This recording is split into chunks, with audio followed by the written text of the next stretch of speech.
एक घर से सास और बहू के झगड़े की काफी देर से आवाज आ रही थी। झगड़े की आवाज इतनी तेज थी कि पड़ोसियों के कान खड़े हो रहे थे।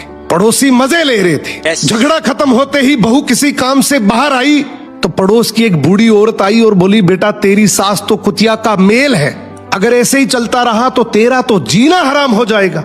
बहू ने तुरंत कहा कि आप जिनके बारे में बोल रही है ना, वो मेरी सास है और मेरे पति की माँ तो वो मेरी भी माँ ही हुई, और हम माँ बेटी लाख झगड़ा करें, आपको पंचायत करने की कोई जरूरत नहीं है। बूढ़ी औरत बोली, बेटा मैं तो तेरी भलाई के लिए ही बोल रही थी। बहू ने कहा कि आप मेरी भलाई के लिए बोल रही हैं या बुराई के लिए, ये मुझे सब पता है। मेरी माँ ने ये मुझे बचपन से सिखाया है कि ऐसी फालतू कान भरने वाली औरतों से हमेशा बचकर रहना। ये कान भर भर के हंसता खेलता परिवार तुड़वा देती हैं।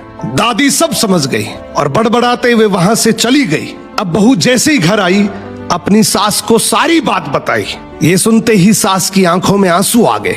सास ने बहू को गले लगा लिया और रोते हुए बोली कि बेटा मुझे आज विश्वास हो गया कि तू मेरे घर की बहू नहीं बल्कि मेरे घर की लक्ष्मी है, और आज मुझे ये भरोसा हो गया कि तुम मेरे और मेरे बेटे को आराम से संभाल लेगी।